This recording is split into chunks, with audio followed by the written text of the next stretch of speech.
LaDavion D. Jones of Evansville was born with severely flat feet.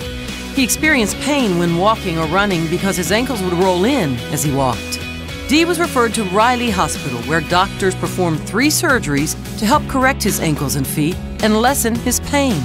D, now 11, loves to spend his free time playing baseball and basketball, which he can do with less pain thanks to the doctors at Riley. Camille Kerlin, a 17-year-old from Warsaw, is a fierce competitor on the tennis court, and she has shown the same spirit throughout her medical journey. Camille was born 2.5 months premature with a congenital heart defect. She was rushed to Riley Hospital within hours of her birth and had her first of 3 open heart surgeries when she was 2 years old. Today, Camille is doing well and plays on our high school's tennis team. She recently held a fundraiser called Rackets for Riley, which raised $11,500 for Riley Hospital. Abbie Laker of Zionsville was taken to Riley Hospital right after she was born because of life-threatening kidney problems that were also impacting her lungs. She spent 6 weeks in the Riley NICU and underwent surgery to remove one kidney and reconstruct the other. At age 5, Abbie received her mother's kidney in a transplant operation at Riley. Her Riley journey continued at age 10 when she underwent spinal fusion surgery to correct her scoliosis. Abbie is also passionate about setting an example for others, to be kind and inclusive.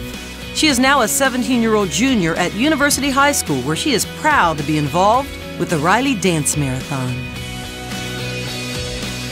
Austin McGowan has had a long and difficult medical journey, but through it all, he has maintained a positive attitude.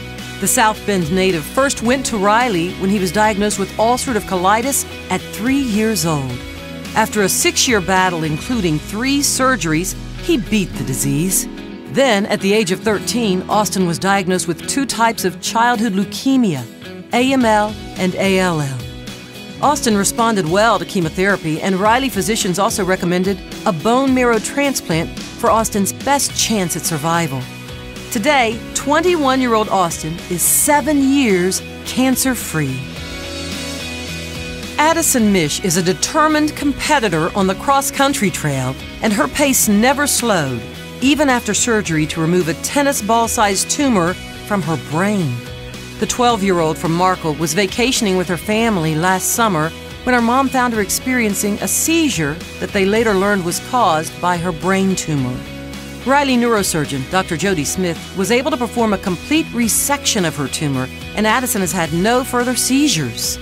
Addison laced up her running shoes again this fall to take part in the Run for Riley in Fort Wayne. In December 2007, Rex Stillions began to experience symptoms that led his family to seek medical advice from Rex's doctor's office. Rex was immediately referred to Riley, where he was diagnosed with type 1 diabetes and admitted for 4 days until the medical team was able to stabilize his blood sugar. Since his initial trip to Riley, Rex has worked hard to keep his sugar levels in check. The now 18-year-old from Bloomington is a 4-year varsity wrestler and participates in Bloomington High School South's Riley Dance Marathon. Emma Stumpf from Greenwood was diagnosed with an inoperable brain tumor 5 years ago. She underwent 70 weeks of chemotherapy treatment and 6 weeks of proton radiation treatment to stabilize the tumor. During her hospital stays, Emma enjoyed her sessions with Riley art therapists.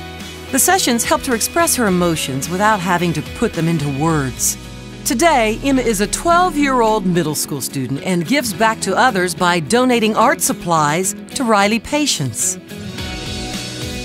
Rosie Tarlton, a 17-year-old high school senior from LaPel, has made it her mission to help others in need. At birth, Rosie was diagnosed with a congenital heart disorder and was rushed to Riley. She spent a month in the NICU while doctors worked to regulate her heartbeat. While in the hospital, Rosie's parents noticed she was having difficulty hearing. Doctors diagnosed Rosie with a hearing impairment, and she was fitted for her first hearing aid at 18 months. Rosie gives back by mentoring other students with hearing impairments and volunteering with the LaPel Community Youth Commission.